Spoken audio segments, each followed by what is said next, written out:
Voloshin Yuriy Sergeyevich. I, Yuri Sergeyevich Voloshin, have discredited the armed forces of the Russian Federation for a long time, as well as other power structures, and the President of Russia. I apologize for my bad activities. Thank you, Comrade Mayor, for the fact that this bottle is in my hands and not in any other place. A guard of a kindergarten in temporarily occupied Crimea has been harshly detained by the police. Later in the video, he is forced to repeat the lyrics of a song by the band Lyube, which actively supports Russia's war against Ukraine and thanks for not being raped. This torture is a result of an anonymous denunciation in a Telegram channel, Smerch Sevastopol. But in Russia as a whole, whistleblowers began to come out of the shadows more often and write denunciations openly. In Lyubertsi, a brother turned in his sister to the police for reading Ukrainian news.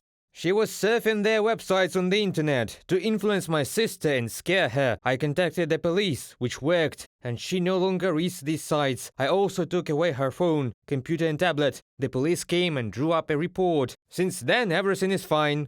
Vitaly, Russian informant, in a comment to the Russian media.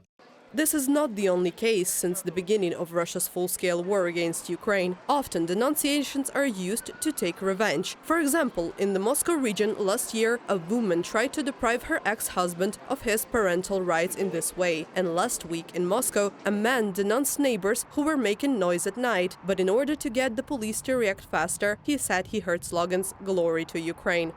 Russia's war against Ukraine is destroying Russian social ties. In addition to denunciations, relatives are suing each other for death gratuity because due to bureaucratic complexities, compensations for the deaths of occupiers often ends up with distant relatives. The money in his account is not frozen. His uncle uses it. He speaks to me aggressively saying that if this money was transferred to him, then he is entitled to it and that he has someone to invest in and doesn't understand what I have to do with it. Ksenia Kovalenko, daughter of the deceased serviceman, in comments to Russian media. According to political analysts, such an abundance of denunciations even between close people in Russia is a direct result of the propaganda system built by the Kremlin.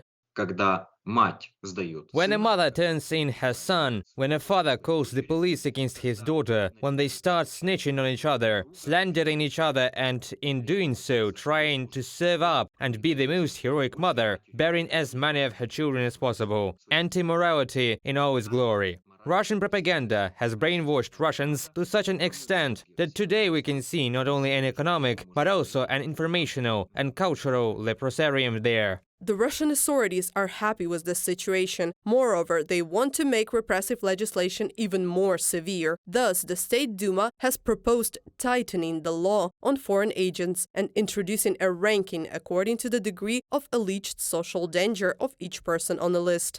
Reported by Anastasia Tarnavska, Danila Kobza, UATV News.